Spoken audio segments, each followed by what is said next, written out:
He had fantastic results with cancer patients. So I was really scared to take up cancer cases, but then it really helped me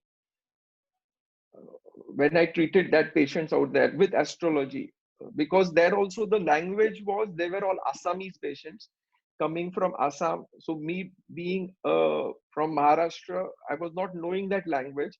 So we used to have an interpreter who used to uh, tell us in Hindi. Means me and my assistants used to go there. So used to tell us, they used to translate in Hindi and explain to us. So there was a lot of limitations out there that we were not getting much symptoms. So basically, this is what Mr. Francis Harry says, that cancer cells are psychopaths. Basically, they have no respect for the rights of other cells. Hmm? This was what the mentality of cancer cell is. They feel they can control a human being completely, and they can survive without the human host. Hmm? They violate the democratic principles of normal cellular organization. Hmm? Their proliferation is uncontrolled, their ability to spread is unbounded. So this correlates with Rahu or with Northern Solstice in, as far as astrology is concerned, in Western astrology. This Rahu is basically uncontrolled or greed, which is present in our body, desires which is present in our mind, that we just want one thing. Let's say we want a small car, then we go for a bigger car. The greed doesn't stop. So once this greed goes in excess, we call it cancer at a mental level, and this is how I was able to correlate cancer at a physical level. So in 90% of these cases, there was affliction related to Rahu in that was commonly found in these patients. Hmm. Like you must be seeing that in allopathy, cancers are divided into different stages. So we can also divide cancer into different stages. Like allopathy, you say that if there is metastasis all over the body, and the patient is liver is affected, he's having edema, his alkaline phosphatase, means his major organs are affected. That means he's in stage 4. Chances of recovery are very less. But in homeopathy, that same patient can be in stage 1, and he can get cured in 3 to 4 months. Hmm? Why? What we call, the patient can be soric, means he's exhibiting his symptoms very properly, in a very systematic fashion, and he is very vivacious. Means the general mind is very positive. There is not much greed present in that patient. So that even though it is stage 4, in homeopathy, we can take him as stage 1. So I will just share one case. That case, according to allopathy, gradation is stage 4. But then according to homeopathy, it is stage 1. So this is for homeopaths basically, where we prescribe constitutional remedy, how to prescribe remedies. That is what I have mentioned. So this is a case. It was a case of 75 years old. He was a crane operator who came with a diagnosis of hepatocellular carcinoma with a cyst in adenoma, with a cyst in the liver, diagnosed on 11/6/15. So he had not taken any chemo or radiotherapy because his full family was under my treatment from before. So his appetite was weak. Then weakness was there. He wanted to go out but cannot move.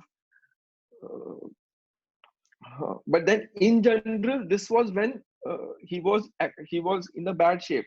So he required hospitalization on a every 2 weekly basis, where they used to do tapping for ascites. So these are thermals of the patient. He was hot and thirsty, and we had seen a chart also. So this is how we take a homeopathic history. This is the summary of what was his nature. He used to be extroverted. He was knave. He was ground to earth. He was very affectionate, caring, always wanted everybody. His appetite was very good, was very voracious before. So we had given him 1 dose of sulfur iode, that is a single dose of a remedy. So this I call, even though it was stage 4 in allopathy, but in homeopathy, because the symptoms were very clear and I had seen his chart, so I kept him in stage 1. So I will just share his video.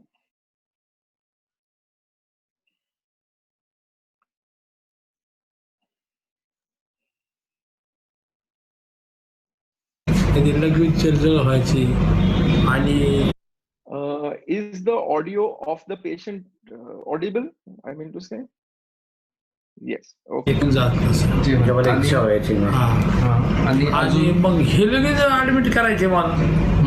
Admit केल्याच्या नंतर त्यांच्या ह्या गोळ्या चालू त्यांच्या गोळ्या ते admit केले. मग त्यांनी बायोस्कोपी करू शकत नाही, त्यामुळे आम्ही पण टेन्शनमध्ये झालो. डॉक्टर करायचं काय नक्की. मग शेवटचा पर्याय तुम्ही भेटले आम्हाला. त्याच्यामुळे आज एवढं प्रोग्रेसमध्ये आहे. आता काय उलटी भूक लागते का? भूक लागते, व्यवस्थित होतं. अच्छा, ऍक्टिव्ह वाटतं का? ऍक्टिव्ह वाटतं. अच्छा, थकवा वगैरे काय येतो का? जरा साधारण. अच्छा, हा साधारण. भूक वगैरे आता लागायला लागली, उलट्या वगैरे काही? उलट्या वगैरे काहीच नाही.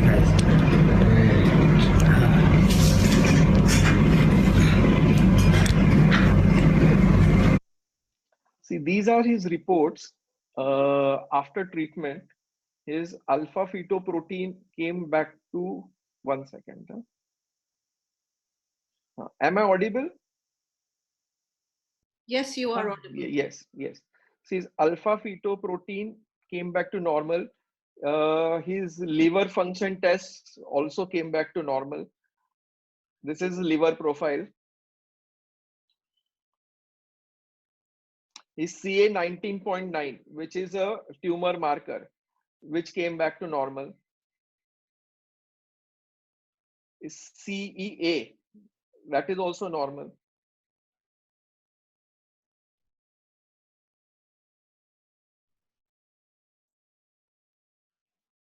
So this was his case. He was going to his USG report and all.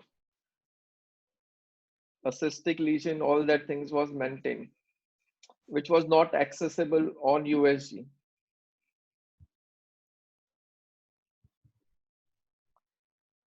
So he was he was prescribed conservative line of treatment, and this patient with a single dose, he came out of it. And that too, this reports was in 3 months, and he is absolutely better till now. There is no problem. So case of HCC, hepatocellular carcinoma, very bad prognosis normally. And as many of you must be allopaths, they must be realizing that the life expectancy is not more than 1 year. So only by homeopathy he came out. So this is what stage 3, stage 4 means. I will not go through the details. These are the medicines which we prescribe normally. So this is one more case. It is a case of cancer of tongue with metastasis to the eye, sinus, and brain. And he survived for more than 4 months with no painkillers. When he had come to us, so many of you must be aware that how much, if you just get a sinusitis, how much pain you will get. Well, this person was on morphine on a regular basis. He was practically bedridden. He was not able to move, and he used to just shout with that burning type of pain, and very restless. The children had come to me, Ki Baba, let him die. We cannot see him in that pain in spite of all the painkillers, because he had done multiple chemotherapies. He, like you see, has been operated also. At that time he had come to me, and he survived without any painkillers. So the remedy which we had given was fluoric acid, which we were giving him continuously. So, like, people say that homeopathy, you cannot act in pain, or you cannot, you will have to supplement it with morphine in last stages of cancer. So this was a case of terminal stage of cancer with no allopathic treatment at all, no morphine injections. And after homeopathic medicine, his quality of life improved significantly. He was able to speak, he didn't have pain, he was able to sit, he was able to watch TV, and he was able to eat also to some extent, and he died peacefully. So this is a case of a palliative line of treatment. So there are many cases, I think, so the time is less, so I won't get. This is a case of gastric endocrine tumor. He also is all right. I will not go through that case. So homeopathy basically can cure, reverse, control mental, and maintain and palliate health in cancer. This was a field which no homeopath usually used to venture, but then with the help of the government of Assam, and we were able to do this in many cases out there in Assam, and we are still doing it. They're referring patients to us, but now because of rush in my clinic, only it is difficult for me to go there. But then they are still sending patients to us, and we are now concentrating mainly on CA patients. Hello, Dr. Abhay. Hello. Yes, yes. Excuse me. Yeah, please. May I take a few minutes of you, please? Yes, yes, please. Okay. Thank you. It was a beautiful presentation. Basically, I am working since years on the emotions that cause disease. Like, Meta Health has a perspective. Yes. Dr. Hammer had this perspective, but going organ wise, like, we have liver, we have gallbladder, we have common bile duct, which from the liver goes to the small intestine, first part of small intestine.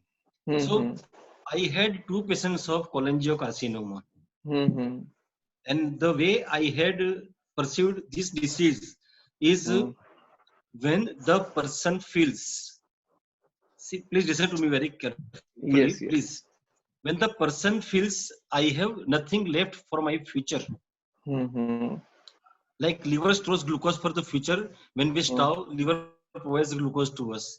So whenever we have any resources that is exhausted for our future, if that resources is what we perceive as our energy or our saving or our money, then the liver gets affected.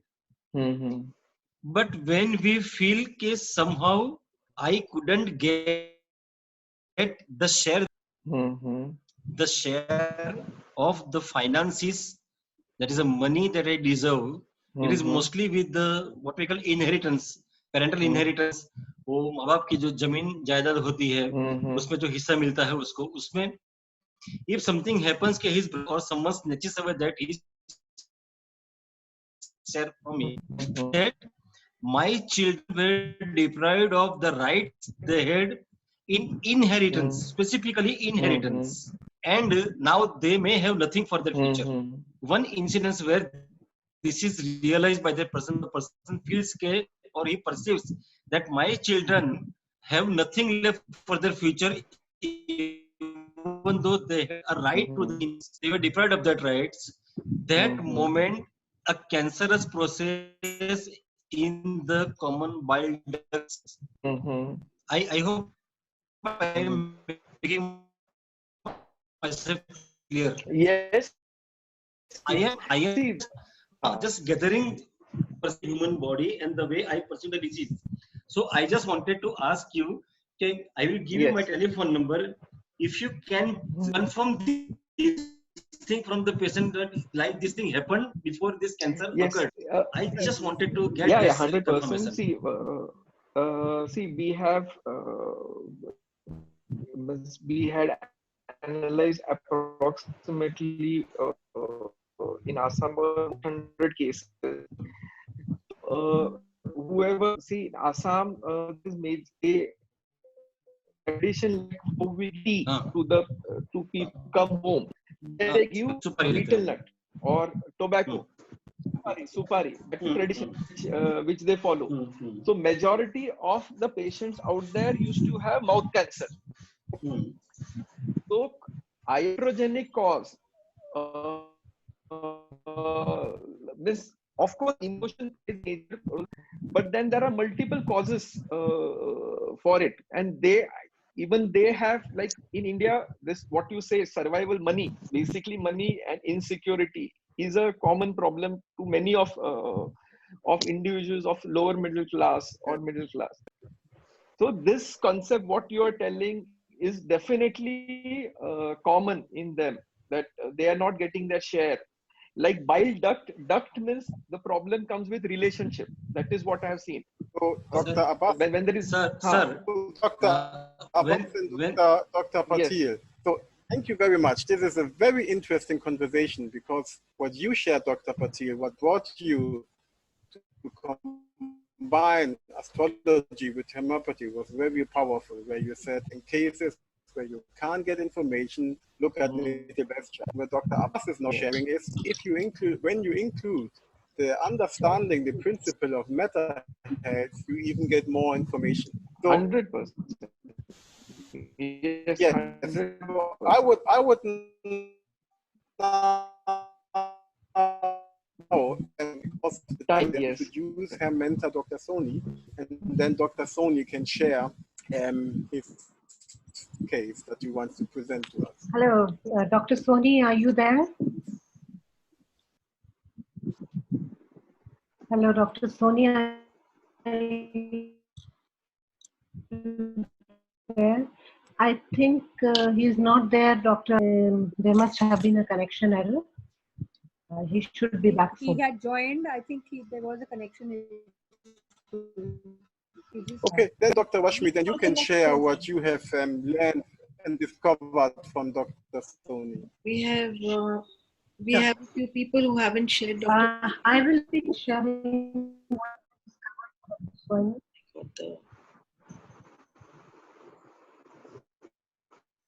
Yes, Hello? Anna?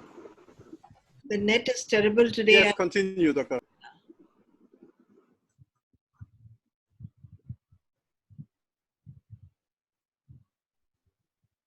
Hello?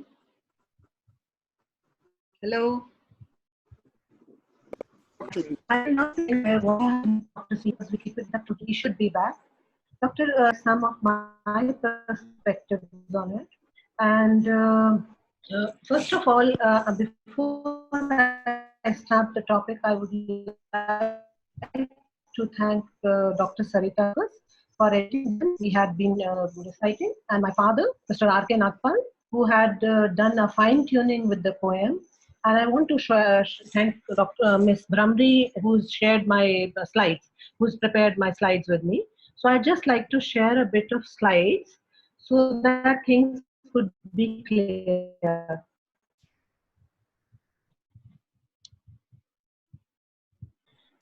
We are talking today about 360 review of homeopathy to the basics, where everybody who is a homeopath who is well versed with homeopathy, who knows homeopathy works in only intravenous diseases, or who is not well versed with homeopathy can be at par.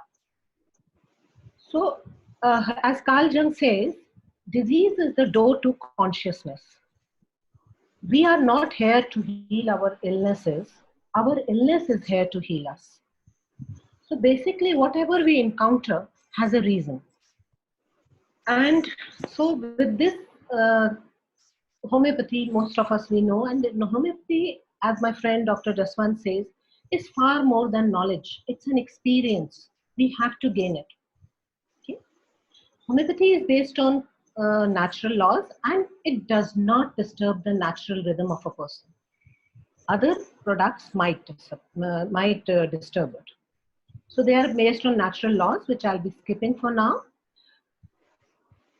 There are many questions which arise in people's mind when they visit a homeopath. Why do they ask so many questions? Why is it that, why do they try to understand a person? Why can't they understand a disease? If I have constipation, they can prescribe just for constipation, it's okay. But why are we so person-centric? When I was talking to Dr. Abhay Patil, he just mentioned, homeopathy is person-centric, not disease-centric. Why? See, many of us belong to the mental health community, and most of us by now, with Anu's efforts for so many days, have been exposed to mental health and how these therapies and things go. So when a Uden, which is a unique, dramatic, isolating event, hits us, that is the time when we as a person, even the mind or the mind of the cell, distort, delete, and generalize that information, and we create a belief system, which is also preconditioned through our epigenetics, through our past life, and through our this life and the environment we are living in or we have lived in. So this creates an internal representation or a state which affects the biochemistry and the physiology. So if I'm talking about the biochemistry and the physiology, the biochemistry is down to the cellular level or the subcellular level. Even the physiology is down to the subcellular level.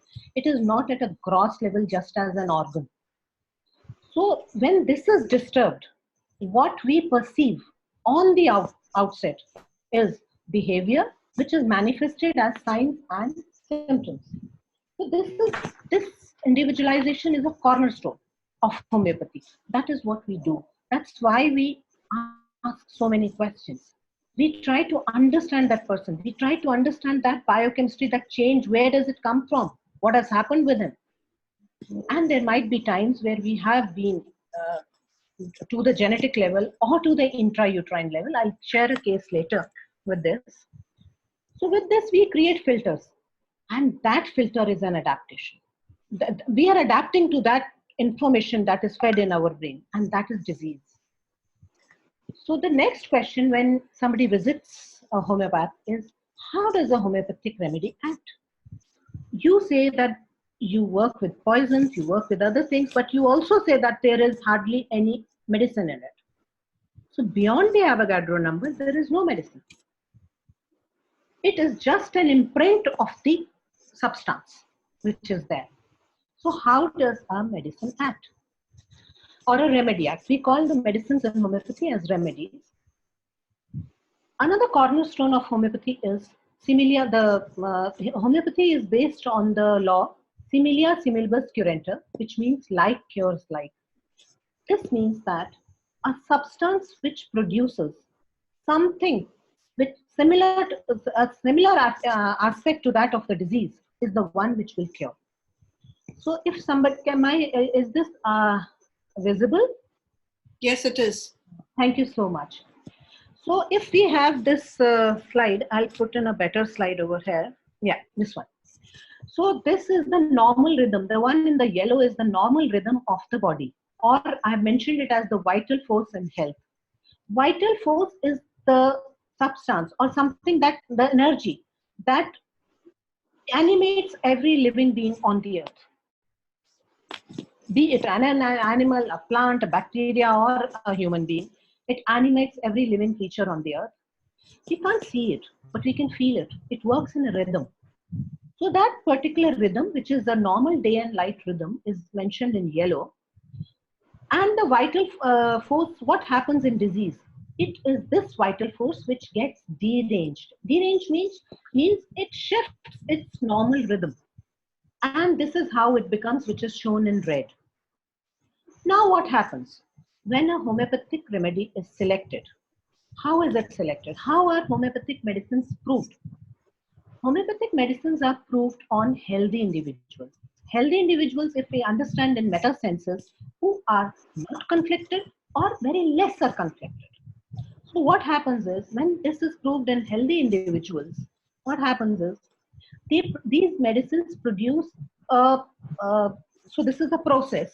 So they produce certain types of symptoms, which are similar to that of the disease caused by a natural phenomena like Rudin.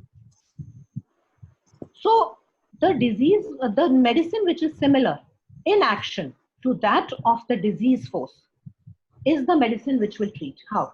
If we see this graph, we can see that this is the graph which is in blue. This is the graph of the medicine, which is an artificial disease force which is produced by the medicine, by the homeopathic medicine. And the homeopathic medicine is also energy. See, if the Uden, whenever the Uden strikes, like Dr. Abbas had said, fear. Fear is not something which is concrete, which is physical. It is an energy. That energy creates ripples in the body. Similarly, our medicine is an energy. It's a change in energy. This will cause a change. Energy will only cause a change in energy. We cannot create a change in energy with mass. So what happens is, the artificial disease force, which acts upon the natural disease force in red, later on it forms a graph over it, and later on it annihilates the disease. Annihilates means the disease is suppressed, is gone, sorry. And it will override it. So if we make it clear at the cellular level, it would be something like this. This is an abnormal cell which has been struck by a Uden, or the biochemical effects have set in at the subcellular level, and it has created arrhythmic changes. The normal rhythm has been altered. So we mentioned it as a wave receiver. So this is a cell which will receive a wave. A wave of what? A remedy. A remedy is a wave emitter, which is almost similar in action to that of the disease. So if we put in both together, what happens is, both of them work in resonance. So both of them work, and the natural disease, the disease of the remedy, overrides that of the disease, and a resonance is created, and the cell becomes normal. This is the way how homeopathy acts at the subcellular level. Then I've already mentioned that we use single medicines, because single medicines are capable of producing a change in the biofield. If we use mixtures, which many people do, but according to the laws of homeopathy, we should use a single medicine. Single medicine can produce a certain biofield, similar to that of the disease. But if it's a mixture, that may not produce the same biofield. Less is more. So this is one of my favorites. A bullet is very, very small, but it has the capacity to actually hit an elephant or kill an elephant. Why? Because it has a high energy. A small pellet can kill an elephant. Similarly, a homeopathic medicine, which is very small in action, very, very low in dose, that is just one single dose or a minimum dose to create a reaction in a person, can actually cure a disease. Then next is homeopathy, how it is proved. I've already mentioned. Homeopathy is dynamic. It works on the principles of energy medicine, and that is energy is equal to mass into velocity square, as given by Einstein. We potentize the medicine. The medicine is diluted and then potentized, and it's a whole process which I cannot describe it, but I'm just giving you an overview of it. So what happens is that in the as we go into the higher potencies, it is more of an energy. And that energy of it, that is the energy of the medicine that works. That is the energy which is similar to the energy ripple created in our body. And these are certain cases. I'll just go with them very fast. First of them, this is a case of atopic dermatitis in a child of 6 months. And he was treated with homeopathic medicine because I had taken this case because of the intrauterine problems and the problems after birth, which with the case I had obtained was from the mother, what she felt. She used to feel very insulted by her husband. And this is how, whenever she used to feel insulted, the child used to show symptoms. The other case was a large, I don't have those photographs, it was a large case ulcer, a large ulcer in the left leg, which was advised surgery, and it was treated with a few doses of a medicine called Lachesis. This is another thing which we have incorporated, and this is with Dr. This is what I'm working on with Dr. Sarita Tokas. This is a painting, this is a drawing analysis which we learned from Anu this year, and we have been trying to incorporate it with homeopathy and see how we can understand medicines with a non-verbal communication. Sometimes the patient, whenever he gives you a history, he may distort it or he may not distort it. So, or sometimes the patient is reluctant enough to give the history. So we've started getting drawings from them and started analyzing them as per the principles of homeopathy. And could I have Dr. Sarita for 2 minutes, if you could just unmute and we could discuss that. And Dr. Sarita? Yeah. So Dr. Sarita and I, when we were working with this case, we discovered that this child has a particular missing color in her drawing. Secondly, what Anu had taught us, that we can actually find from the drawing, we can analyze what has happened in the past, what's happening in the present, and what is projected in the future. So this way we found that. Sarita, could you continue, please? Yeah, so in this case, we've found that the conflict was in intrauterine life, and it has the child has a baggage of chronic fatigue since the intrauterine life, and the child also has the expectations of basically the child has a lot of expectations since the intrauterine life itself. What happened was, when we were analyzing the drawing, we didn't have any history of the patient. So we just asked the mother, who happens to be a very good friend of mine. So we just asked her that there is something which is showing at just on the starting of the page, which means that was there something in the pregnancy you were carrying through? Was there a burden? So just cutting the story short, she shared that when she was pregnant, there was a thought, or somebody had said that this was her second pregnancy. So they had planned a pregnancy to help to find a companion for the first child. So when they were sharing this, when she was sharing this, she said that there was something in my mind that if something happens, or somebody might have said it, that if something happens, if the child is not born normal, then what? So this burden, we can see that now this child is like this. She will always try to meet the expectations of self. There is no compulsion from the parents. There is no compulsion from the family. It is just her own compulsions that she's trying to put in. And she's a case of bronchial asthma. So this was very interesting when we were asking her. And then the mother, we said, did something happen in your pregnancy? Mother said yes. It happened at 7 years of age. So if we see these bars, they are exactly 7. So when we shared, she shared this. So we said, what happened at the age of 7 when you were 7 months pregnant? So she said that she had pneumonia. So then we asked her, why did you have pneumonia? What was the fear behind it? She said, I always had a fear that this child may not survive, or something might happen to her, or maybe she may not be born normal. And with this, we prescribed the medicine to the child, and the child is normal now. And this is it. And this is another drawing of the child. the same child, the same date. And so we had confirmed that she was meeting the expectations. And this child has drawn a very, she has drawn, if we zoom this slide, she has drawn a clock over here. So from that, we got a basic idea and we prescribed homeopathic medicine accordingly. Thank you so much. And that's it. Thank you. So that was amazing, Dr. Rashmi. Thank you. So just one question. Yes, so you discovered, you found the homeopathic remedy just through analyzing the drawing. Is that correct? Yes.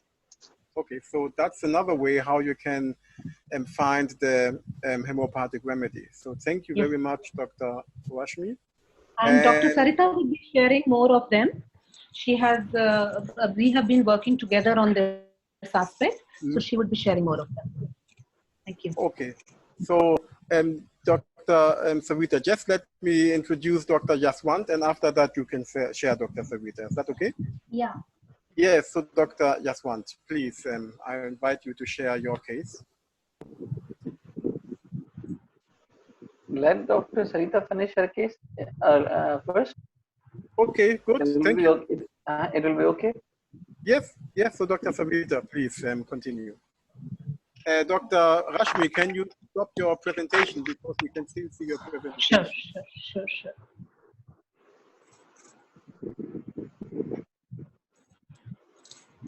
Yes, Dr. Sarita. Yeah. Just give me a second.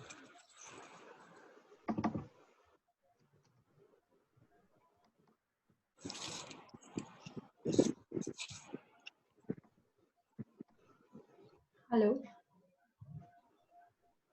So I'm just sharing my screen.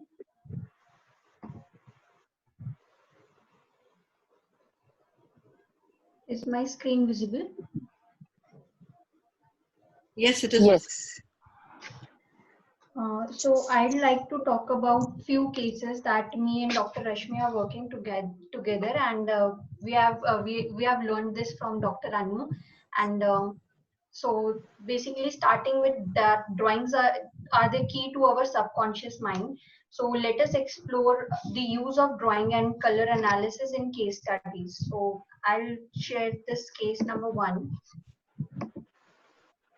So is the drawing visible? Yes, it is. So this is a case of a 60-year-old male.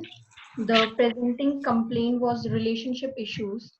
And through drawing analysis, I'll not be discussing the details of the case analysis because it will take a long time.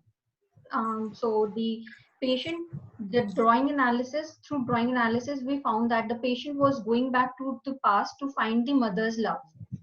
So we have prescribed medicine with this missing frequency, the missing nurturing in his childhood. So and the patient is much better. The medicine we prescribed was lacmeternum, and it is made from human milk, and the basic crux of the remedy is the separation from mother. So we have prescribed the medicine on this missing frequency, the missing nurturing in the childhood, and the patient is much better now. And moving on to the another case, this is a case of a 15-year-old girl whose presenting complaint was bronchial asthma. So through the drawing analysis, we found the child was not with us for the case analysis. So this was a drawing sent by her mother, and through drawing we found that the nature of the child was very recluse and clingy in nature, so which was later confirmed by the mother.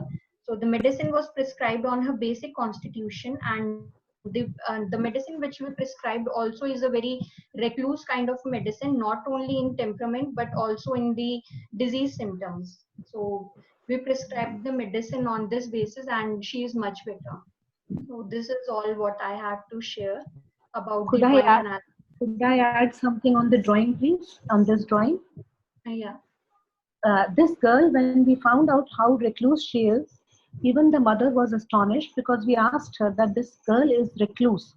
So there has something which she is leaving. So the mother mentioned to us that she is leaving her dance.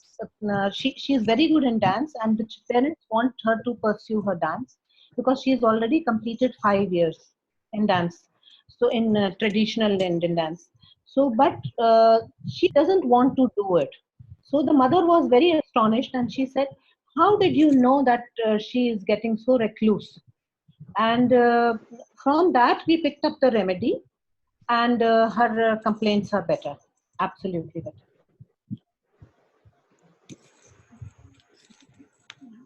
So thank you very much. That was also amazing how with art therapy, you can analyze the person and you can also discover the homeopathic remedy. So that is fascinating, Dr. Sarita. So thank you very much for sharing this wonderful 2 cases. So that was amazing. So Dr. Yaswant, now I invite you to share. Yes. Hello and good evening to everybody. Rashmi, can you help me? Can you share the pictures? Sure. Just one second, Dr. Prashant. In general, we talk about the disorders or about this.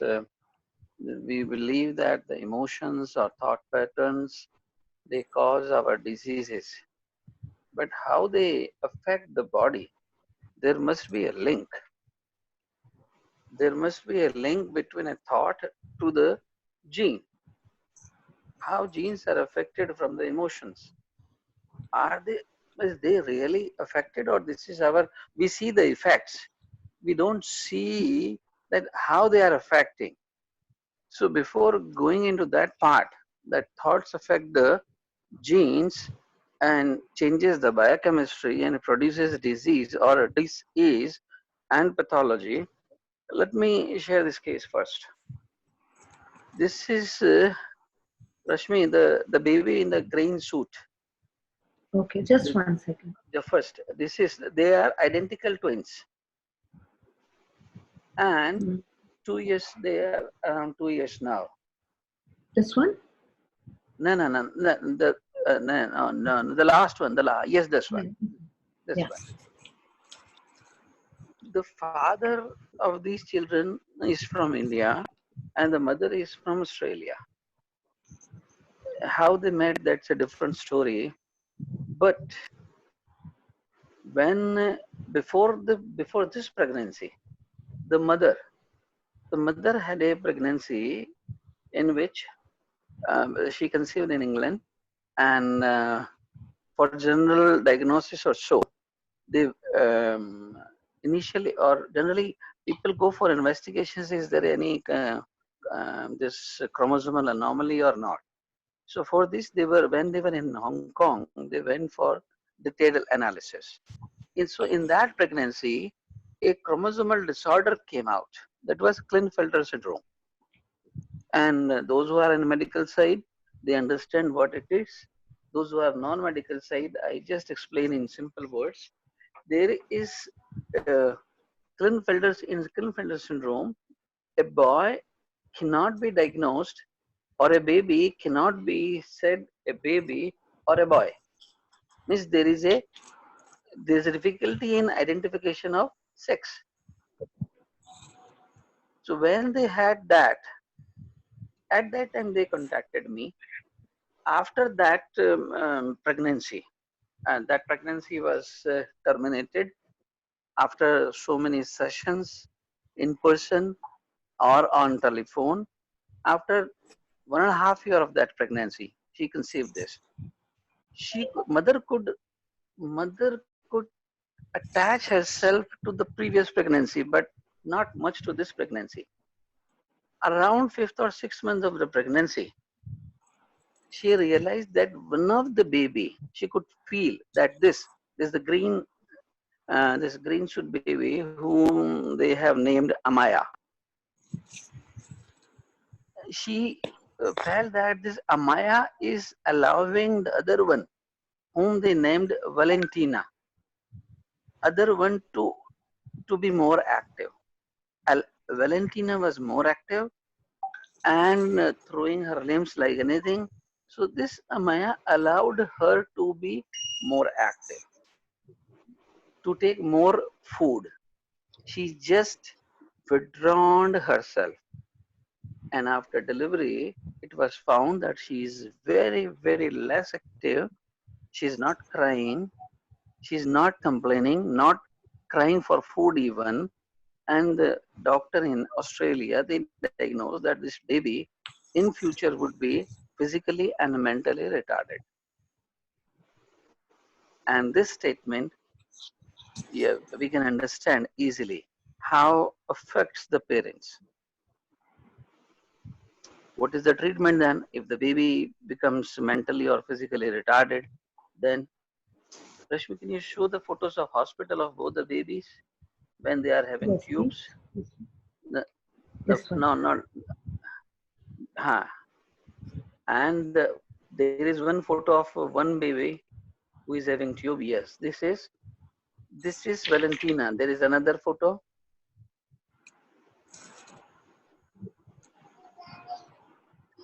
When they were in Australia, no, no. There's two babies. Yes. Okay, wait here. Okay. Wait for both the babies. When they were in Australia, they were in such a remote place where it was difficult to have a homeopathic treatment or homeopathic medicine. We talked on telephone. And after knowing all these things, I suggested for one medicine. I asked, give this medicine to her. They said, we don't have this medicine and we cannot have right now. And having medicine without prescription, doctor's prescription, is very, very difficult in Australia. So I suggested one different way of giving the medicine. I tell you later what was that. But Rashmi, can you show the both the babies a video or the tree? That's Christmas tree photo. Christmas tree photo, second one. Yeah. So This one. This is after healing has taken place. Can you enlarge this little bit? Yeah. Both are playing well. Now you see the first one. The first one is Valentina. The second one is sitting little silently is Amaya. The first one was active even during pregnancy. Second was allowing Amaya. Amaya was allowing her to be, okay, you be active. Now in this, Amaya, the mother used to tell, Amaya will take first birth. Then I asked, how? She's elder now. She's elder. So she's allowing the younger one to be more active, to have more food and everything. And when delivery taken place, Amaya took first birth and the Valentina second. Now, Rashmi, can you play the video?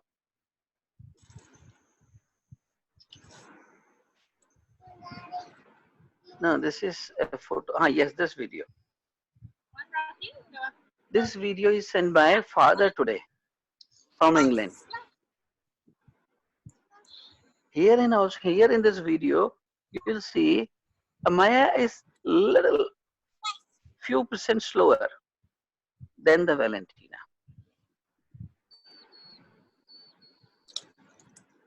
I have given a card also when they came to India for their first birthday last year, and mother and their grandmother, they are in the market. There is also a photo of mother and grandmother in the market. Can you show Rashmi the market photo?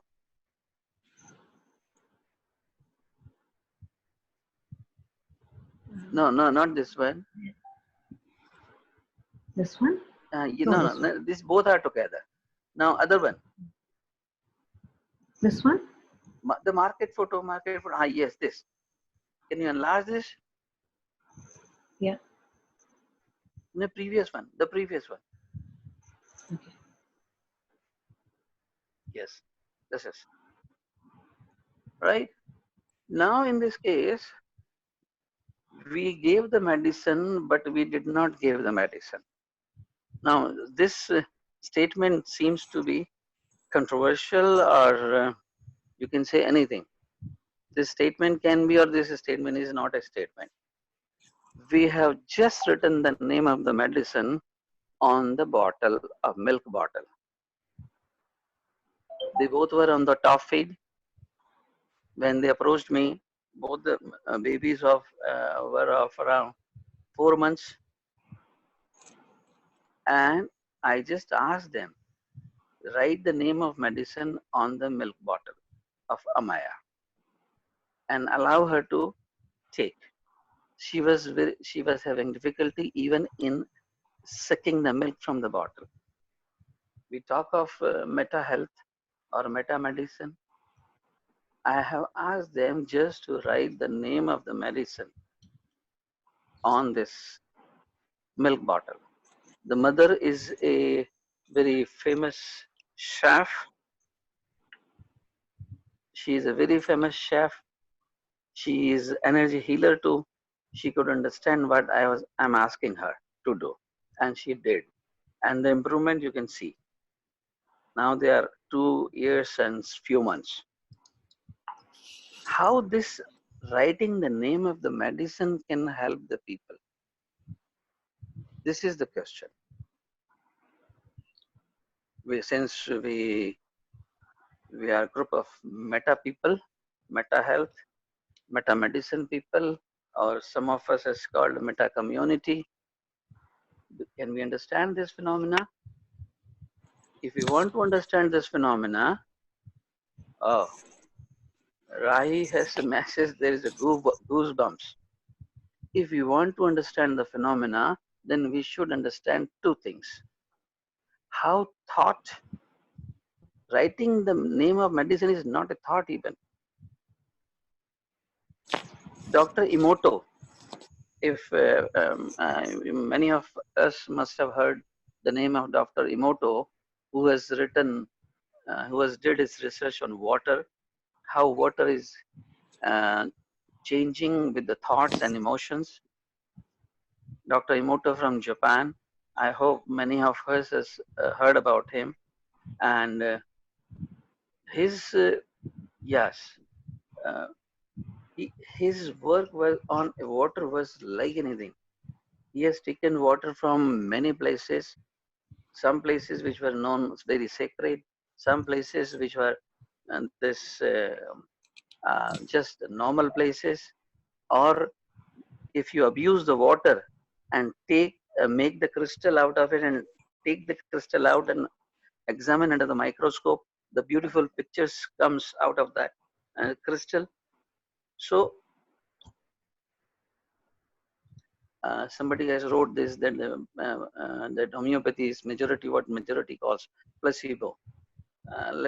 If I am allowed to say, placebo is actually not a placebo.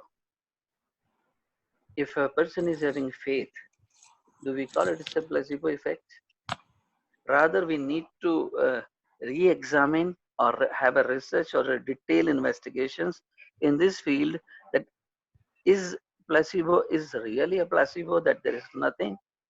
I think there is a lot of thing in that, something placebo, what we call, which helps us. There is nothing like placebo. Anything which is acting or helping, how can be that a placebo? Placebo means there is nothing. There is something in that which is helping, or which is, whether it is person's belief or other person's belief, whatever it may be. But since it is acting, it is giving the result, it cannot be placebo. So we need to go in deep investigations of this world. So as far as these water crystals are concerned, Dr. Emoto did a lot of work. Even just speaking a single word to the water, the crystals of water is changing their shape. They are giving beautiful pictures. They are showing bending rings in a very beautiful manner. Different words. Even if your water does not know what Dr. Anu Mehta is doing, what Dr. Kosh is doing, but if you ask it the water will make the specific ring, specific beautiful picture. What does water know who is Mother Teresa? You probably, many of us have seen the videos of Dr. Emoto's work. In that, this says Hitler to the water, and water is showing a very bag-shaped ring. So, when a word can change the rings of water, imagine our body is made up of 70 to 75% made up of water. A word can change how every day, how many emotions or thought we are having. So many thoughts, so many emotions, and how they are affecting. So water is affecting that in that way. And how this thought or emotions takes place or the changes, they must change the body biochemistry, or before changing the biochemistry, they must change the gene in some or other way, or we can call it a DNA in some or other way. It's a little you'd say it's a time-taking process to understand this phenomena, because I have to mention few experiments which people have done. They were quantum physicists, and we know the field of quantum. I can just give you one example. If you all allow, I'll share now or maybe later on some other time. Just one thing. Our body can be affected by our emotions, or our DNA can be affected by our emotions, even if it is separated from the body. Even if it is separated from the body, and that DNA, even if it is taken away from that person particular, hundreds of miles away, then also the changes comes in that DNA instantly. They measured with atomic clock, and we know that atomic clock gives the figure of, they can assess the fraction 1,100,000 fractions of 1 second they can assess, and they have written the simultaneous change. We understand this word meaning, simultaneous, here and there, here and there. So the changes comes instantly, and here the things comes up when disease process in general, no disease, no pathology develops without a change in DNA. If pathology has to be reversed, DNA has to be reversed again. And if thoughts can make the change, then DNA can also be changed. If we, on some other time or so, I'll explain how this energy or emotion means emotion, changes our genes and biochemistry. So we need the name of the medicine. It's on the chat. Dr. Anton is asking, what is the name of the medicine you had prescribed? Thank you. See the baby's reaction. The Valentina was more active, and the other one is allowing. Valentina wants more food, so the first one, Amaya, is allowing to have it. So Amaya is, whatever is there is okay with that, no complaint. So contented and no complaint, and whatever is there, okay. There are very few medicines. I suggested opium, 200. And the name of the medicine was written on that bottle.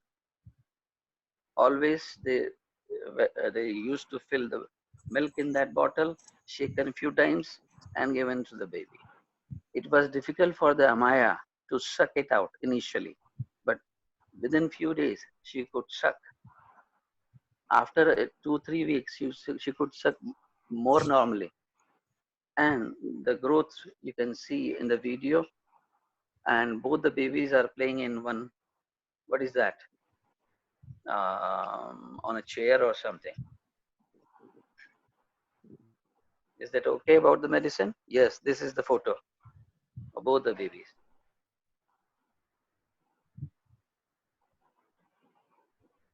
Thank That is you. amazing, Dr. Jaswant. That is Thank you. amazing. So this is also There are lot and lots of cases. If you allow me for 2 minutes, I can share that is not my case, but case of my teacher. But the effects were amazing, and that is even mind-boggling. 2 minutes. If you allow me for 2-3 minutes, can I share that? Please go ahead. We still have 2 more people to go, but please go ahead. Sure. Okay, thank you. It was a case of a little child of 2 to 3 years old who was born with blue-black discoloration on chin and the throat area, and almost 2 holes on the tongue. Probably I have shared this case many of times, so some of our friends may be knowing that. But the amazing part is there in this case. So when that case was seen by one of my to my teacher, they tried and failed initially. So they said to the parents that we could do whatever we could, but sorry, take to somewhere else. Take this baby to somewhere else and have treatment. After 6 or 7 months, parents came again with the baby, and sir said, I said that I can't do. Why you came again? They said, sir, we have come again for the treatment because someone has asked you to come to you again, and only you can help to this. The someone has said. And who is that someone? Is a past life regression expert. Now the story is, this baby boy, in his immediate past life, died while playing in the garden by a snake bite, and snake bite was there on the tongue. He was playing with all his friends cricket. Ball went into this haze. He just went to have the ball. His mouth was open and tongue was out, and the snake just bite on the tongue, and they died. And that boy died immediately there itself. This mother, this was this story or this scene was taken out by that past life regression expert to the mother. Now they reached to this doctor again, to my teacher, and they said, sir, this is the story. And then sir asked the mother, do you have anything else? And he looked again in the history.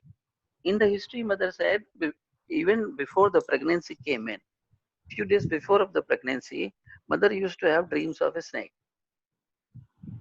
She used to have what? A dream of snake. Dreams of snake. Right. And that continued almost throughout the pregnancy. Even when she brought the child again, she says the dream of snake is there very often. Now, how to treat this boy? Homeopathy is even beyond magic. Magic, we can understand this word magic, but there are certain things which are beyond magic. How this has happened? Sir, when sir described this case, he said, okay, I took it just literally. Okay, let us see. This boy had a snake bite history, and there are chronic effects of the snake bite.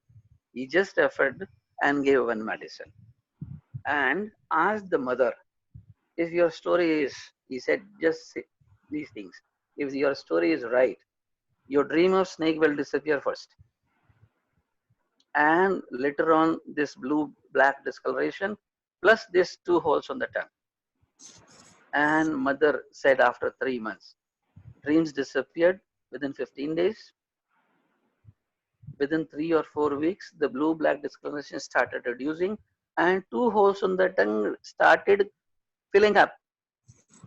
And it took around 6 to 9 months to just clear up, maybe a year. Now the question arises is, who had snake bite? The boy of the past life. Who is suffering? The boy of the present life. The genes of the past life child came to this child, or what? You are the people of meta community. Just think over, have a mind-boggling exercise, and can come up with this understanding. How? The boy, total biology, it is beyond genes now. Total biology was of the past life. Why this present life boy is suffering? And if suffering, medicine was given on the basis of chronic effects of snake bite, helped him. How can that medicine help?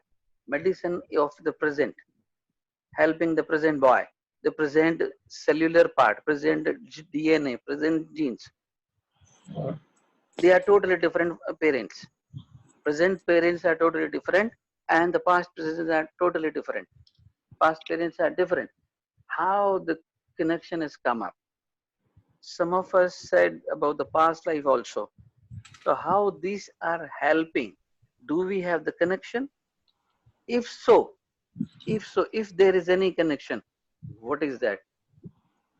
You people belong to meta community, can have better understanding. You can answer well. I have my own thoughts. We can discuss later. But this was a small case. I just wish to present. There are a lot many, but for today, this is enough. Thank you. Thank you very much. Thank you so much. That was amazing. Let's go to Dr. Rahi and Dr. Snehal. Both are left. Dr. Archana is also left, Anu. Dr. Archana, yes. Thank you for saying that. Thank you.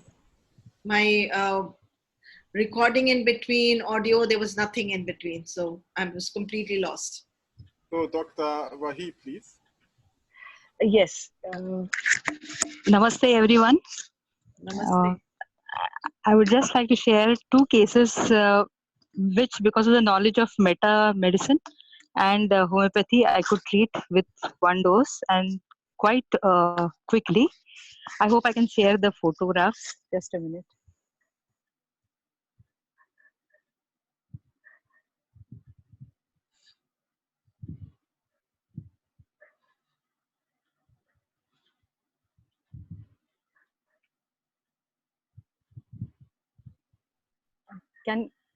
Is this visible? Yes, we can see. If you can see, there is a swelling on. This is a boy of a right-wired boy of 11 years old, and he had actually an enlarged lymph node on his left side of neck area.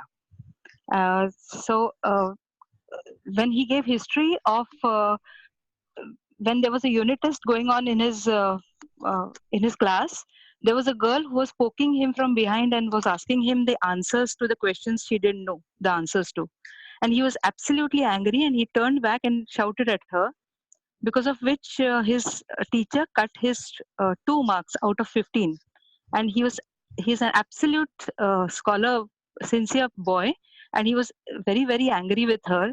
And the teacher shouted at him because of turning around and talking to the girl behind, and he felt that his marks were cut unnecessarily. So I think he had an intellectual self-devaluation conflict. When he spoke to me about this, the next I had prescribed him sulfur. I will just show you the rubrics also. Just a minute.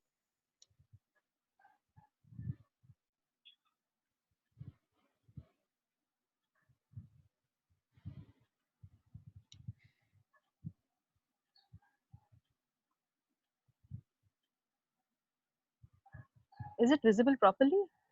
Yeah, it's visible. Yes, now it's better. Sorry. Okay, just a minute. This is another one. Sorry.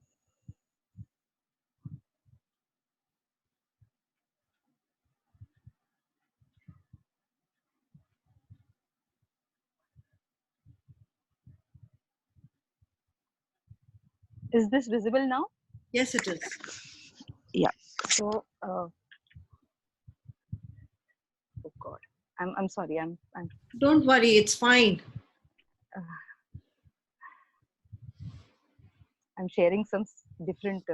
Don't worry, you're doing an amazing job. Go ahead, just do it.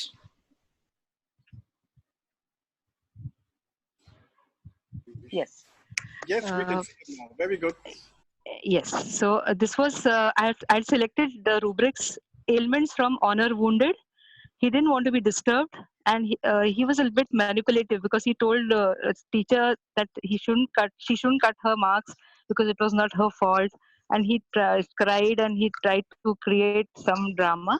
And sulfur was selected on this basis, and with sulfur 31 dose, he was literally better by within 8 days. Otherwise, we were we were worried that what is going to happen, what is going to come out of this diagnosis. But he was, because of he could speak because about his self devaluation and his honor wounded, this swelling went away within 8 days. This was the first case, and second case I would like to share.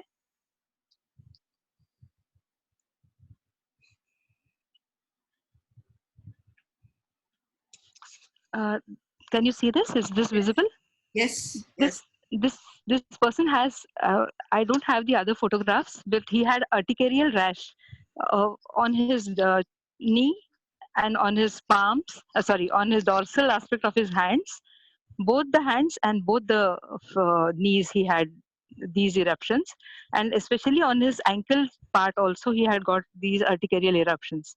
So this was a different 16-year-old right-wired boy who had this urticaria, and because of the lockdown he is a football player, and he was not allowed to play football, and he had got later on appearance of urticarial rash on his hands also, because he was continuously playing on his mobile and cell phone, and his mother wanted to separate him from that cell phone.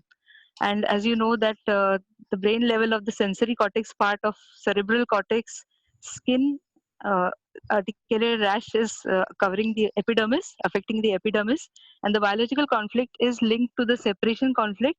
That is, there was a loss of physical contact on his feet, lower limbs, and in about his hands, he wanted to separate from his mother. He wanted to push her away. So I don't have those photographs, but I'll just show you the recovery part.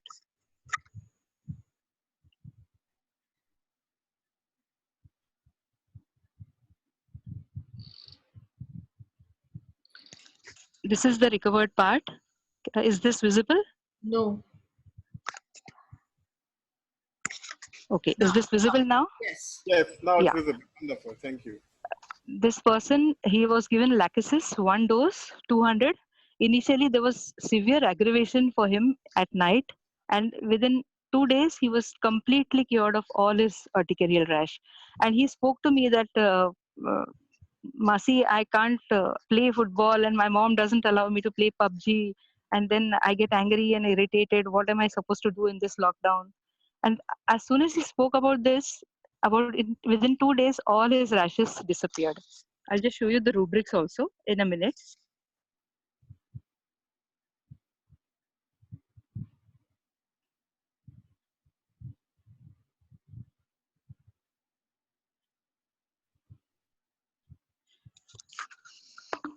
Is this visible? Yes, absolutely, crystal. Okay, so this is amusement desired for, because he wanted to, amusement means he doesn't want only entertainment. He doesn't want to watch movies or cartoons. He wants to engage himself in PUBG. So that I took amusement desire for. And then he felt that his mother is simply shouting at him in spite of the lockdown. He wants to play, he cannot go down to play. And he felt that he had suffered wrong. And then he also had anger when she was telling me about him playing PUBG. He was very angry, and he showed his anger to me. So he was given a dose of Lachesis 200. Probably the dose was high, so he got that aggravation. But within 2 or 3 days, he was much better. These were the cases which I wanted to present. Thank you. Wonderful. Thank you, Dr. Wahi. And now, please, Dr. Snehal. Yes. Thank you, Dr. Kwesi, Dr. Anu. I'm going to present one case. This is a case of 5-year-old female child She was suffering from fever and cold since 2 days. There's loss of appetite. She is thirstless. Overall feeling dull, drowsy, difficulty in opening the eyes. During consultation, points noted are she is sitting on her mother's lap, unwilling to sit on a separate chair. If requested to sit her on chair next to her mother, she started crying. As per her behavior communicated from mother, not willing to leave her mother for a minute, needs constant attention and asking her to press her head constantly. Don't want father and grandparents near her. Before fever, she was continuously watching TV cartoons, but now she is not interested in watching TV as well. Nature described by her mother, which is very important for us for the prescription. Usually she is very playful, nice, loving girl. She has a younger brother. When her parents love her younger brother, she feels neglected, demands their complete attention and love. She is jealous with her younger brother, don't want to share toys or anything with him. She goes to her mother, kisses and hugs her, and always asks her the question, does she love her? When the mother is with her younger brother, or whenever the mother carries her younger brother. Looking by this, I have taken some rubrics. These are the homeopathic rubrics, language of homeopathy, where we select the medicine. The rubrics are as follows: carried, desire to be carried and kissed, as she continuously want to be carried by her mother, continually want to be kissed, loved by her mother. Clinging mother, child clings to the mother. Torpor, there is the feeling of dullness, drowsiness is there. Eating, refuses to eat. Delusion, neglected she is. And affectionate, kisses and cares children. On this basis, I selected Pulsatilla 200, 3 doses at the interval of 10 minutes followed by placebo. Along with this, I teach them some mudras, therapeutic mudras for this element, which is to be done for the minimum of 15 minutes per day, like Prithvi Mudra and Gyan Mudra. Thank you. Thank you very much. Could you show us what these mudras look like? Yeah, mudras. There are different kinds of seminar on mudras, so people are quite familiar, and they can even go back and look at that. But if you can just show what are the mudras that you prescribe, that would be brilliant. Yes. First, this Jnana Mudra. This is the balance Vayu in our body and steadies our mind. This is how to form this. The joining the tip of the thumb and the index fingers like this. We can sit, we can walk with this. It's very easy and it is very comfortable. This is benefited for dullness of mind, restlessness, to increase the concentration, for phobias, fear. This is used. The next mudra, I told him the Jnana. Second one is the Prithvi Mudra. This is to be performed to attain the balance of health of 5 sense organs and good blood circulation for energy. This mudra cools the body. You can do this in the summer season also. It reduces the heat also. Urinating while there is a burning micturition, while there is a fever and inflammation, you can do this mudra. This we have to, the formation I will tell you. Join the tip of the ring finger with the thumb like this. Tip of ring finger and tip of thumb. Just keep this for 10 minutes daily for 3 to 4 times for the regular, not for therapeutic purpose. For therapeutic purpose, we have to do this for 50 minutes for 3 hours, for the interval of 3 hours. These 2 mudra, others have many mudras. I will tell afterwards. No problem. Thank you so much. Next section. Thank you. Thank you very much. Yeah. So now we have the closer of this amazing talk, Dr. Archana. Yeah, Dr. Archana. The master of the Bhagavad Gita. You are now sharing with us.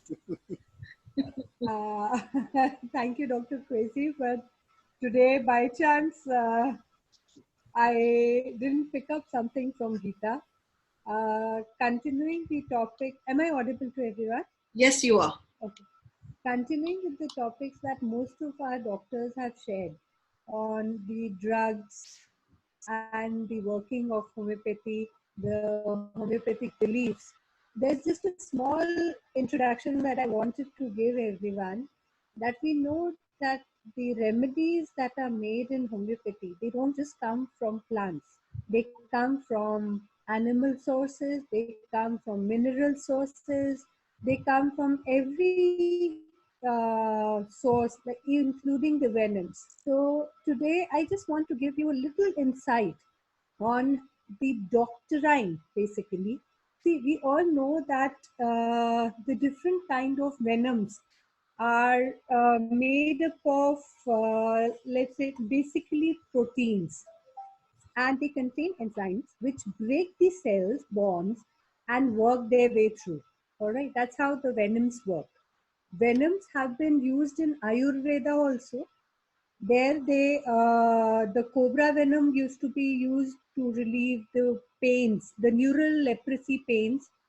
The rattlesnake poison was used as antidote for tuberculosis, epilepsy, nerve exhaustion.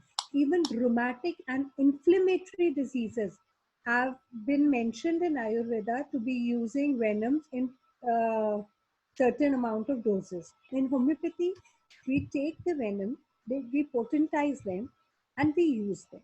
Here, I'm not discussing the details of that, but I'm just giving you a slight insight on how and why are we using the doctrine of the venoms, how the snakes work in their natural environment, and how are we correlating them as homeopathic medicines. Now, first of all, basic, we all know that the snakes are very sensitive to heat. They live in hollows, in cold places, in burrows. Similarly, the group of medicines which in homeopathy deal with the snake venom made of remedies are called ophidias. So I'll be using the word ophidia. The ophidias are in general worse from warmth. Can you see the similarity between the nature of a snake and the ophidia group? They are worse from warmth, they are worse from hot drinks, and they are worse in summers and warmth in general. Similarly, snakes are ferocious, poisonous, and aggressive when they are hungry. In a similar fashion, our ophidia medicines, when they are fasting, they have aggravation in their problems. And eating ameliorates. Ameliorates means they are better off in their symptoms when they eat, by eating. Secondly, snakes are poisonous. Poisonous because the venoms we are using from them. Now, in the similar fashion, our minds, they become poisonous with suspicious, jealousy, greed. That is the kind of mind poisoning that our ophidia group continues with. Second, you must be knowing that snakes generally coil.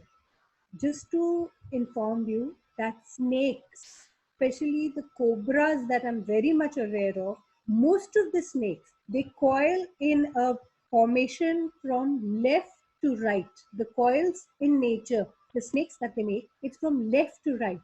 In a similar fashion, we have a lot of our homeopathic remedies where the medicines are mostly left-sided, or the problems, the symptoms appear on the left side and then they proceed to the right. There's an exception of two medicines in our list of ophidias, which I'll give you later, Protalus and Elaps, which are mostly right-sided. Another thing that about doctrine of snakes that I want to tell you is that immediately when somebody is bitten by a snake, you must have seen at the point where the fangs go in, where the snake is bitten, there is oozing of droplets of blood, which is the normal way that the body is trying to take out that blood as a therapeutic measure to limit the damage caused by the poison in the body. All right, that's the natural way. That's what happens if you see anybody who's bit by the snake. Fine. Similarly, our Ophidia group, you will be surprised to know, a lot of complaints are better by bleeding. The bleeding relieves a lot of complaints, and even release of other discharges, the nasal discharges, the menstrual discharges, vomiting at times, or oozing of discharges from wounds, they relieve. There is a very, very similarity between the nature and our Ophidia group. Another thing that I would like to get to your knowledge, you must be knowing that snakes are very sensitive to touch, to vibrations. You must have seen the piper, we say the snake catcher. They have the thing that's called the bean, and then they play it and the snake moves and it can feel the vibrations of, it cannot hear as such per se, but it can feel the vibrations of the thing, and it moves, it dances with it, it sways itself with it. All right. Now, similarly, the snakes, they are very sensitive to touch. The Ophidia group as such is very, very sensitive to touch and even vibrations. Then I come down to the other thing. Snakes, you must have seen, they have a tendency to swallow much bigger morsel than their mouth size. You see snakes, they eat bigger than their mouth size. The morsels are much bigger. They are capable of dislocating their jaws and taking on big prey and then swallowing it. All right. Relatively large quantity of solid they swallow. In the similar fashion, our Ophidia group is much comfortable to swallowing the solids comparative to the liquids. The solids are swallowed more easily. Okay. Now, after this, the stool, of course, we really don't bother about the stool of the snakes in the nature, but the stool of the snakes are normally black and very offensive. In the similar fashion, the discharges and stools in the Ophidia are mostly dark colored, bluish black colored, like the menstrual flow would be very dark, bluish black in color, and the stools are very offensive. Another thing that I would like to get to your notice, do you know normally cobras, which we have a homeopathic drug called Naja, all right? Now they have a tendency to coil, raise their hood as a warning to you. That's the normal tendency of the snake in nature. Secondly, you've heard of a snake called Bushmaster. It does not warn, it just attacks. It just attacks immediately. It doesn't wait. It feels threatened, it attacks. The black mamba, it looks at you, feels threatened, it attacks. All right. The rattlesnakes, on the other hand, they have a tendency to create rattle sound from their rattle in the end of the tip of the tail to warn you, and they attack after making that big sound, warning you that beware, I'm around. Okay. Similarly, we see similar images in the human temperaments of the Ophidia group. This is just a small introduction to the Ophidia. We also have a lot of mental symptoms like jealousy, like being suspicious. If you see a snake is very wary of its surrounding, it has the tendency of taking out, flickering its tongue. It's watching its environment because it has the sensory receptors on the tip of its forked tongue. So it is just, keeping a look around all the time. Wary, nobody's attacking me, nobody's coming, or even to find out its prey, food. It sees the temperature of hot-blooded animals around it. So the similar way, the mentality of most of the Ophidias, they're very jealous, they're suspicious of their surroundings. There is anxiety, irritability, there is greed, avarice, competitiveness, and hallucination. There are plenty more of them to come. I'll just show you a small slide representation of the pictures of few of the snake remedies I've collected, and then a short, very short case, because I think the time is a little of constraint. Just a minute.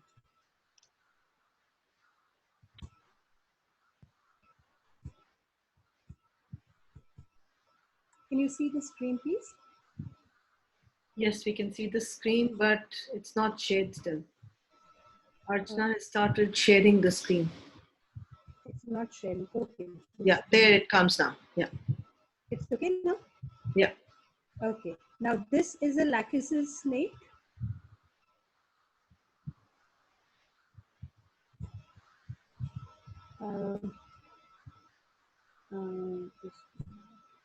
This is Elaps. It's a beautiful coral snake. We make medicines out of all their venens. Totalis horridus. This is Contrix. Centris also. Okay. Now, this is a case of Mr. Bhandari, who's a dentist. He's 60 years old. And as you can see, there was, he came to me with the complaint that he hadn't slept for 3 days, and with this problem in his left leg. You can see the patch on the heel there, and the fingers. The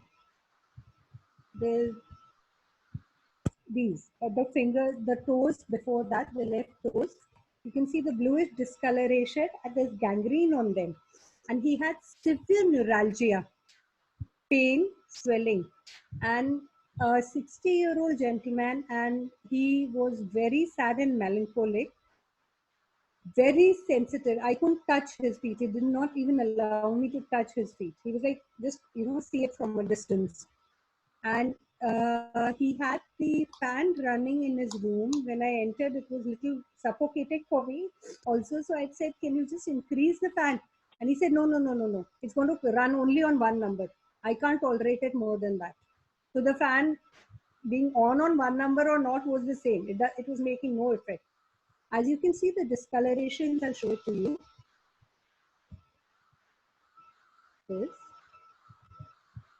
This. Now, very chilly. Initially when I had seen, there was some bloody discharge coming out of it, and the discharge was offensive, little putridic, offensive.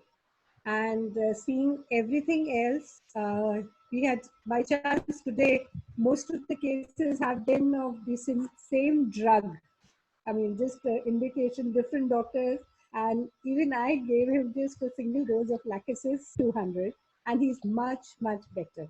The pain was relieved within 20-25 minutes, and that evening at night, his son literally got up and checked by putting his hand in front of his father's nose that he was fine, because that was the first night in 3 nights that he had slept. And he called me first thing early in the morning, and it was a pleasure hearing that he slept comfortably. Thank you very much. Wonderful. So that was wonderful. That was wonderful, Dr. Archana. Very, very wonderful. So, thank you. Just Dr. Sarita just said that she wants to close it with a short sharing that she now wants to add to what she shared before about the drawing. So please, Dr. Sarita, you can close this wonderful talk. Thank you, Dr. Kwesi, for giving me the chance. So what I basically just want to discuss is that how our belief system act as obstacles to cure.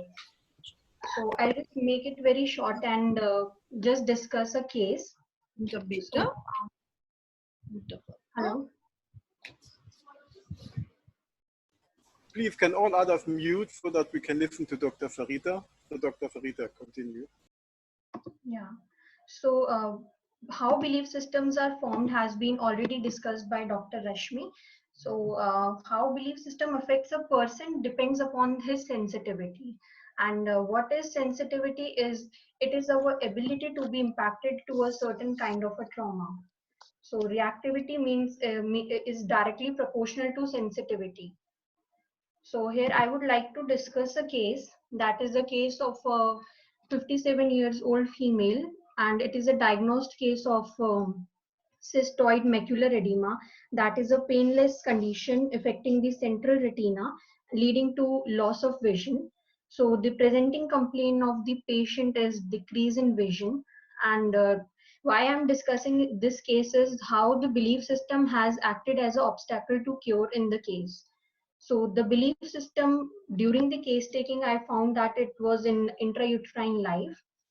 The patient's mother chose to close her eyes after the Yudin movement, that is the unique, dramatic, isolating, and no plan movement. She found that her husband, who was married twice, had interest in another woman which she never thought of.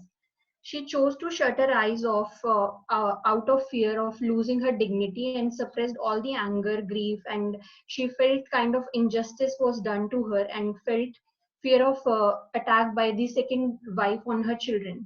So at that time, when this Yudin moment happened, she was carrying the patient in her womb. Now the patient suffered the loss of vision when she faced this similar situation with respect to her daughter and son-in-law.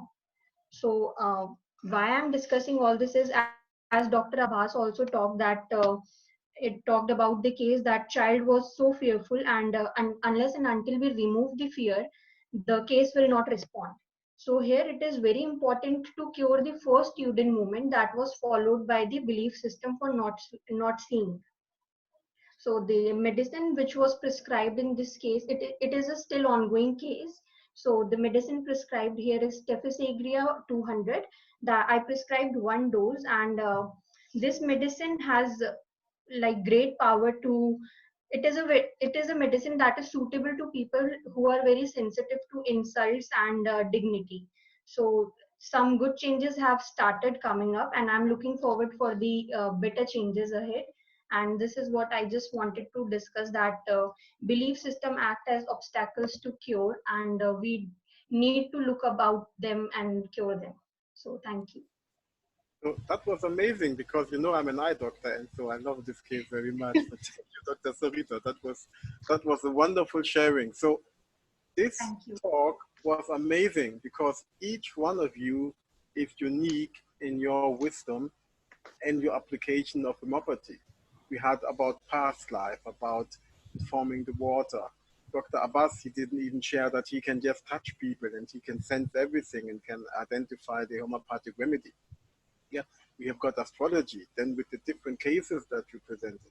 Yeah, and the snake. So it's amazing. This was really a 360 view of homeopathy, but not only once, but maybe 3 or 4 times. So maybe some people get dizzy because of also the speed, the velocity about this 360-degree view. So this was just amazing. I have to run the program. You can please take her. She's scratching on the mattress. I can't understand you, Anu. What did you just share? I couldn't hear you. I'm so sorry. My dog is busy tearing my mattress. Give him some homeopathic remedy.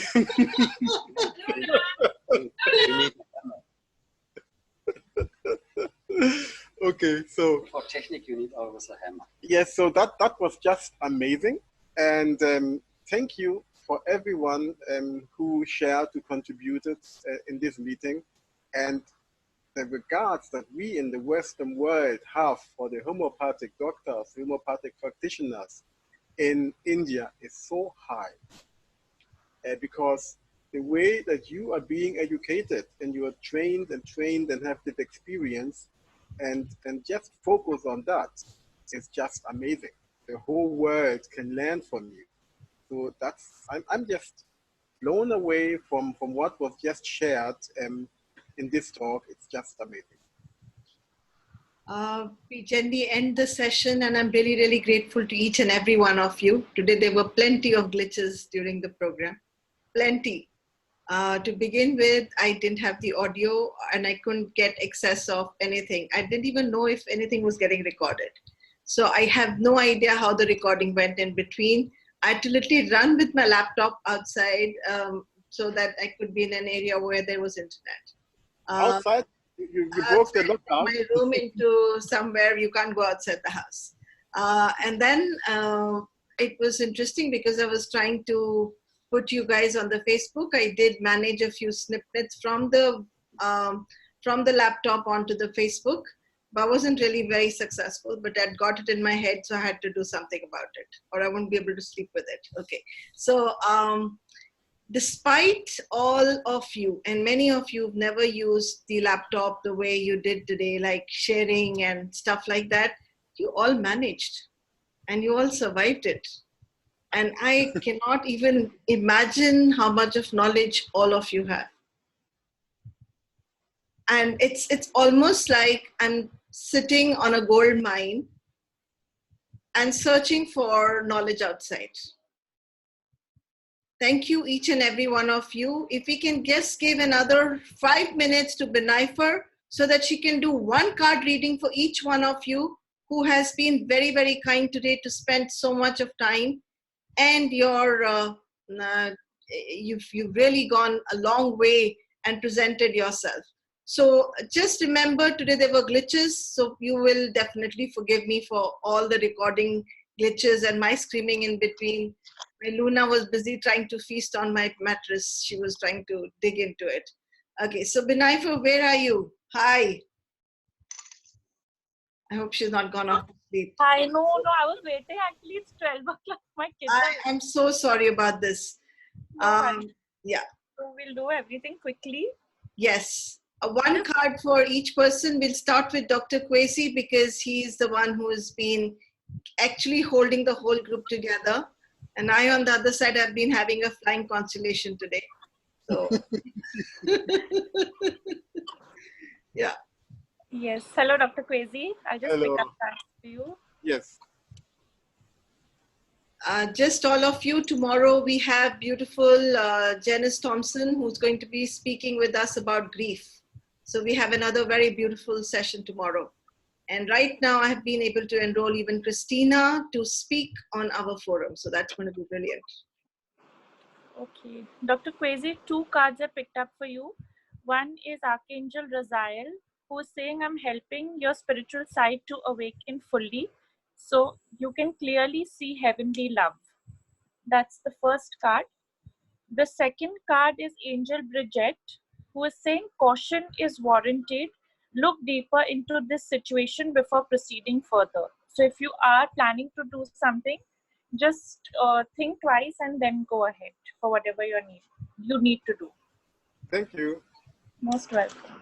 Wonderful. Let's go in for the next person, the Dr. Nivedita. She's the one who opened the session. Dr. Nivedita.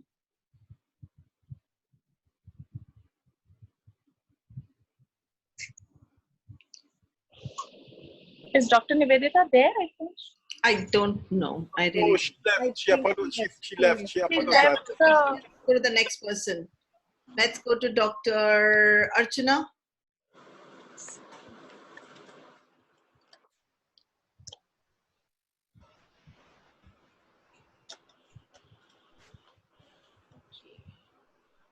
Dr. Archana. Yawning. 2 cards for you. The first is Archangel Uriel, who is saying, yes, your idea is divinely guided. Please take action to bring your idea to fruition. That's the first one. The second one is Archangel Raguel, who is saying, notice your recurring feelings. Notice your recurring physical and emotional feelings as they signify divine guidance. So this was a reverse card. You're not following the guidance and you're not taking this into consideration. So please follow your intuition.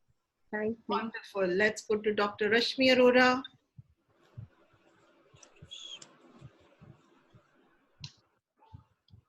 Hi, Benifer. How are you? Hi. Good. Thank you.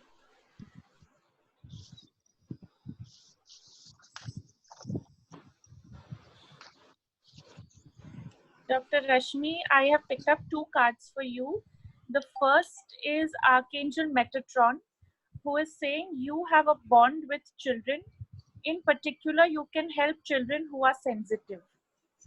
So you can think about working with sensitive and special children. The other card is again Archangel Metatron, who is saying focus on your highest priorities. I will help you get organized and motivated. So this was a reverse card. So this is what you're not doing. So try and prioritize more on what you need to do. Thank you. Thank you. Okay, Dr. Sarita. Hey, we must read for Dr. Anton Bader. But first, Dr. Sarita. Yes, he says do it. Dr. Bader, why don't you do a seminar for us? They have 4L. Let it go, laugh, love, and learn. That's for you. Sarita. Sorry, hi. Dr. Sarita, 2 cards I picked up for you. One is Angel Fiona, who is saying now that you've asked for the angels for help, be open to receiving divine guidance and assistance. You deserve heaven's help. That's the first one. The second card is about patience. So the angel here is saying now is the time to learn, study, and gather information. Enjoy being a student because in the future you will synthesize your knowledge into action. Thank you. Wonderful. For Dr. Anton Bader. Love, laughter, light.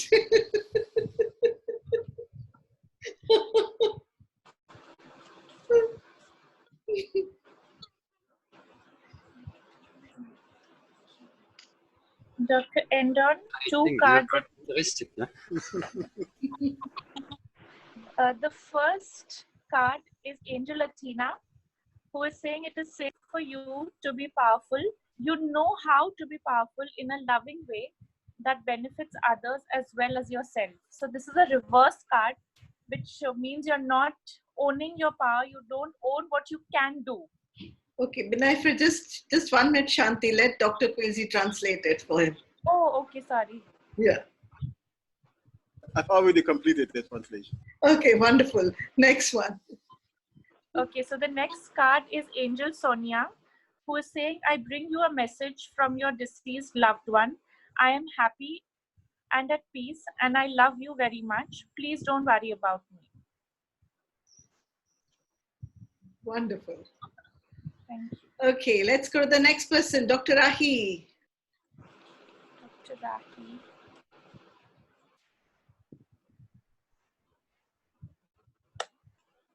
Dr. Anton, do a seminar for us, please. Dr. Rahi. Schreib mal an, ne? Dr. Rahi, 2 cards I picked up for you. The first one is Archangel Gabriel, who is saying make time to write down your thoughts in a journal or a pen or an article or a book. I like the expression. And the next card is again Archangel Gabriel, who is talking about leadership. It is time for you to assume your leadership power and position and lovingly guide others. So this is a reverse card which you're not doing. So please be a little more assertive in your work. Thank you. Dr. Abbas, he's run away. He didn't get the red rose today. No, I'm here only. Okay.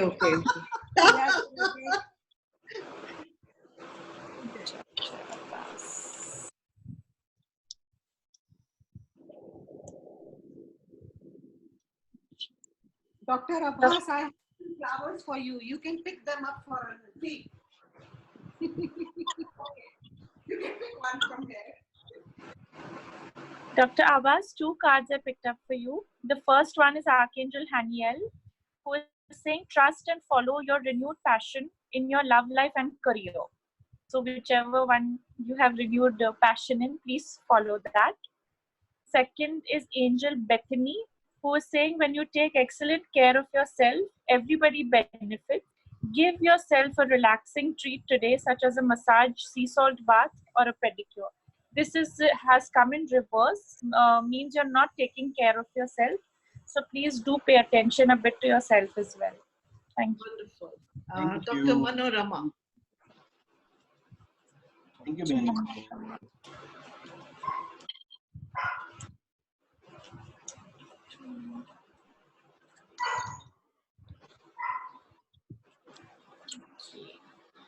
Dr. Manorama, 2 cards for you. The first card is Angel Fiona, who is saying that now that you've asked the angels for help, be open to receiving divine guidance and assistance. You deserve heaven's help. Everybody's yawning. The second card is Archangel Sandalphon, who is saying be very gentle with yourself at this time.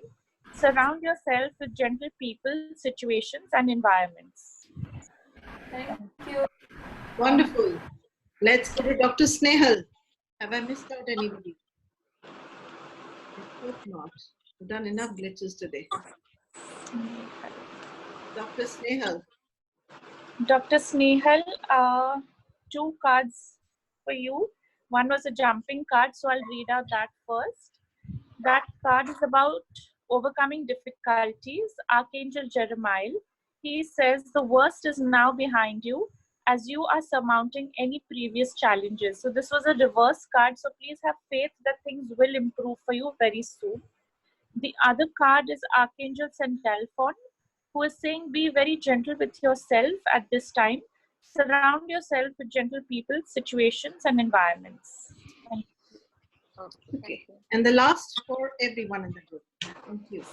I'm really, really grateful. For Anu, for you also. Yeah, what about you, Anu? Of course, I'm picking up for Anu also. I actually had palpitations at some point and I thought I don't know what I was doing today. But it was good fun. Okay, so 2 cards for you, Anu. One is Archangel Raziel, who is saying, I'm helping your spiritual side to awaken fully so you can clearly see heavenly love. And the second card for you is a reverse card, the Angel Desiree, who is saying, no, the conditions aren't favorable right now. Wait or look into other options and ask the angels to help, guide, and comfort you. So you know something is not right. So trust that gut feeling. Don't go against that and still do something. Okay. Thank you. That was brilliant guidance. The whole group, before we close down for today.